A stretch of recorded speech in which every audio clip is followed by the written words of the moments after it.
اس میں سے 80% سے 90% کے درمیان تو وہ ہیں جو ورکر ہے ہمارا ورکر ہی ہمارا لیڈر ہے۔ تو جہاں تک باقی اس بات کا تعلق ہے کس نے کیا کیا، کون پہاڑوں میں گیا، یہ سیکنڈری چیزیں ہیں۔ عمران خان علی امین گنڈاپور عمران خان کے بعد دوسرا بڑا لیڈر ہے جو ان تمام تر یزیدیت اور فسطائیت کے باوجود ڈی چوک پہنچا۔ پہلی بات تو یہ ہے کہ مجھے یہ بتائیں کہ عمران خان صاحب نے حکم دیا تھا نا کہ ڈی چوک پہنچے، سبھی پہنچے؟ پہلی بات۔ دوسری بات یہ ہے کہ یہ کٹ پتلی وزراء کہتے تھے کہ علی امین گنڈاپور اٹک پل کراس کر کے دکھائے، دوسرے کہتے تھے ڈی چوک تک پہنچ کے دکھائے۔ تمام تر شیلنگ، فسطائیت اور یزیدیت کے باوجود لوگ ورکرز کئی دنوں کے لیے نکلے، وہاں ڈی چوک پہنچے، علی امین گنڈاپور اپنے پورے قافلے کے ساتھ پہنچا، ہزاروں کی تعداد میں شیل ان کے اوپر پھینکے گئے، اور وہ بھی ایکسپائرڈ شیل، ڈرون سے بھی، ایون ہیلی کاپٹر سے بھی شیلنگ کی گئی، مگر اس سب کچھ کے باوجود ان کے قافلہ وہاں پہنچنے میں کامیاب رہا۔ یہ ڈائریکشن تھی عمران خان کی جو کہ کمپلائی وتھ ہوئی۔ اور اس کے بعد جو اس فسطائیت کے نتیجے میں جو کچھ ان کو ہزیمت اٹھانی پڑی موجودہ فیڈرل گورنمنٹ کو، آپ اس سے اندازہ لگاؤ کہ اس طرح تیاریاں کر رکھی تھیں کہ جیسے خدا نخواستہ کوئی باہر کا ملک کوئی جنگ کر رہا ہو، کوئی انڈیا نے حملہ کر دیا ہو۔ یہ کیسے ممکن ہے کہ آپ 3 دن 4 دن کے لیے نیٹ بند، ٹیلی فون بند، آپ کی خندقیں کھد گئیں، پورا موٹر وے کو اکھاڑ کے رکھ دیا، انہوں نے کنڈی اسلام آباد نہیں پورا پاکستان بند کر دیا۔ یہ تو کبھی پاکستان کے تاریخ میں ایسا کبھی نہیں ہوا جو کچھ انہوں نے کیا۔ اس کے باوجود آپ دیکھیں ہزاروں کی تعداد میں لوگ پہنچے، یہ سکسس ہے۔ اس سکسس سٹوری کو آپ چلائیں، باقی چھوڑیں۔ اور جہاں تک باقی اس بات کا تعلق ہے کس نے کیا کیا، کون پہاڑوں میں گیا، یہ سیکنڈری چیزیں ہیں۔ عمران خان علی امین گنڈاپور عمران خان کے بعد دوسرا بڑا لیڈر ہے جو ان تمام تر یزیدیت اور فسطائیت کے باوجود ڈی چوک پہنچا اور راستے کی تمام رکاوٹیں دور ہوئی۔ اچھا شعیب شہین صاحب، اگر یہ بات تھی کہ آپ لوگوں نے مارگلا ہلز کی پہاڑیاں نہیں عبور کرنی تھی تو پھر ورکرز کو کہتے کہ ہم نے صرف ڈی چوک پہنچنا ہے، ہاتھ لگانا ہے، پھر واپس چلے جانا ہے۔ کارکن تو تیسرے دن تک مار کھاتا رہا، لیڈرشپ غائب رہی، ایون کہ کچھ ہمیں نظر نہیں آیا 2-3 لوگوں کے علاوہ، باقی لیڈرشپ کہاں غائب رہی تھی؟ ایک بات تو آپ کو کہ یہ فیصلہ تھا پارٹی کا کہ جو M N As and senators ہیں وہ اس پارٹیسپیٹ نہیں کریں گے۔ یہ this was a decision because of the latest amendment 26 amendment جو آ رہے ہیں، تو لہٰذا یہ ایک فیصلہ تھا۔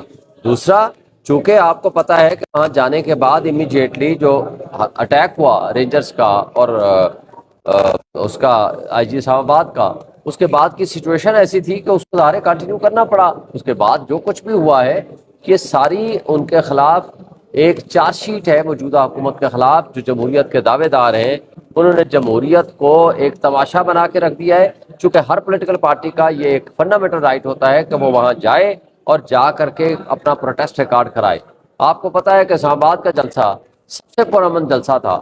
اسلام آباد ہائی کورٹ کے حکم نامے 6 تھے اور اس کے علاوہ ان کا این او سی بھی تھا، پھر بھی میرے سمیت ساری لیڈرشپ پہ پرچے ہوئے، ہم جیلوں میں بھی رہ کر آئے۔ بات یہ تھی کہ ان کو اجازت نامہ ہو یا نہ ہو، لوگوں نے نکلنا تھا اور انہوں نے فسطائیت کی مثالیں قائم کرنی تھی۔ اس سے کوئی فرق نہیں پڑتا، انشاءاللہ تعالی ہمارے لوگ باہر آئیں گے۔ ہمارے عمران خان کے جو ٹائیگرز ہیں، عمران خان کے ہم سب سپاہی ہیں، ہم نے مشکلات ماضی میں بھی دیکھی ہیں اور آئندہ آج بھی دیکھ رہے ہیں اور آئندہ بھی دیکھیں گے، لیکن ہم اس وقت ایک بات ان کو پہنچا چکے ہیں کہ جناب آپ اگر کوئی بھی اس طرح کی غیر آئینی ترامیم کی صورت میں ہو یا کوئی بھی فسادیت کا ماحول قائم کریں گے تو انشاءاللہ تعالی ہمارا ورکر اٹھے گا، وہ نہ صرف ڈی چوک ہو یا کسی بھی جگہ پہ عمران خان کال دے گا تو لوگ اس کی بار جو ہے وہ شعیب شہین صاحب جو ہے وہ اسی طرح پچھلی طرح کی اسٹریٹجی ہے، لاوارث ہوگا یا پھر قیادت موجود رہے گی ڈی چوک میں؟ دیکھیں ہمارا ہر ورکر کا لیڈر ہے، ایک بات آپ کو ذہن میں رکھنی چاہیے، کوئی لیڈر ہمارے مجھے بتائیں جو اس وقت ایم این ایز یا ایم پی ایس بنے ہیں اس میں سے 80% سے 90% کے درمیان تو وہ ہیں جو ورکر ہے ہمارا ورکر ہی ہمارا لیڈر ہے۔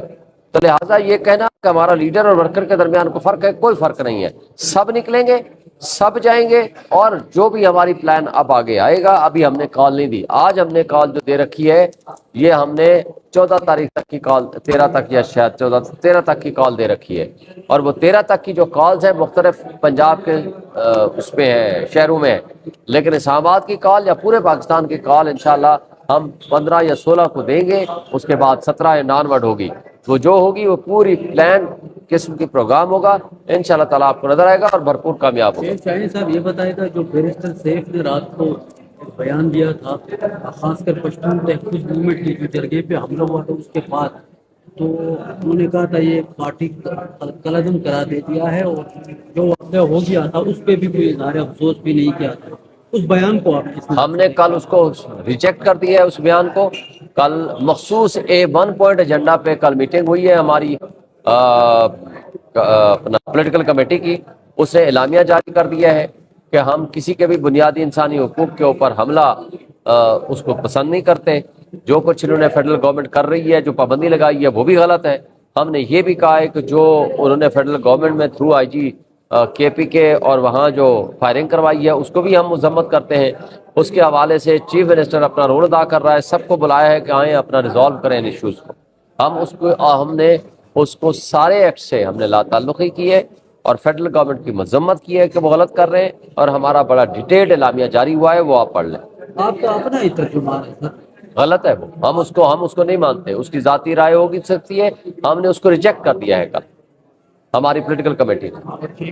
تو کیس جو ہے وہ تھوڑا سا کمزور ہونا شروع ہو جاتا ہے, کیا کہیں گے؟ یہ افسوس کی بات ہے کہ اب عمران خان صاحب کی تقریباً سارا قبہ ہی ان کا تقریباً زیر حراست ہے. میں تو یہ کہوں گا بیٹے شاید اس لیے نہیں کیونکہ وہ ملک سے باہر ہیں. یہ تو 302 کے مقدموں میں ہوتا تھا کہ کافی وائڈر نیٹ پھینکے جاتے تھے, پوری فیملیز کو امپلیکیٹ کر دیا جاتا تھا.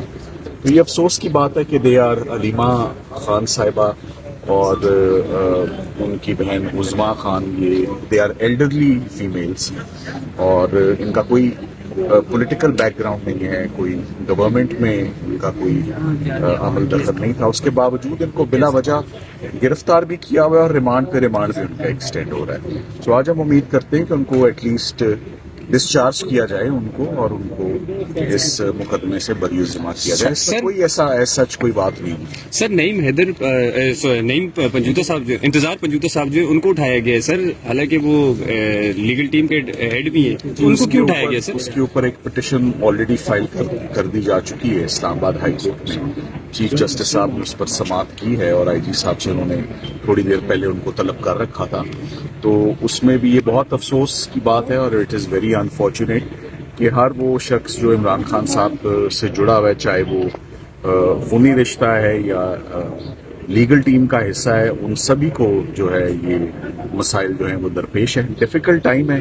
یہ بہت عرصے سے پتا تھا کہ اکتوبر نومبر جو ہے بڑا سینسٹیو ٹائم ہے, اور یہ پیریڈ ہے, اور وہ بالکل جو اپریہینشن تھی وہ درست ثابت ہو رہی ہے. آپ کے سامنے ہی حالات ہیں.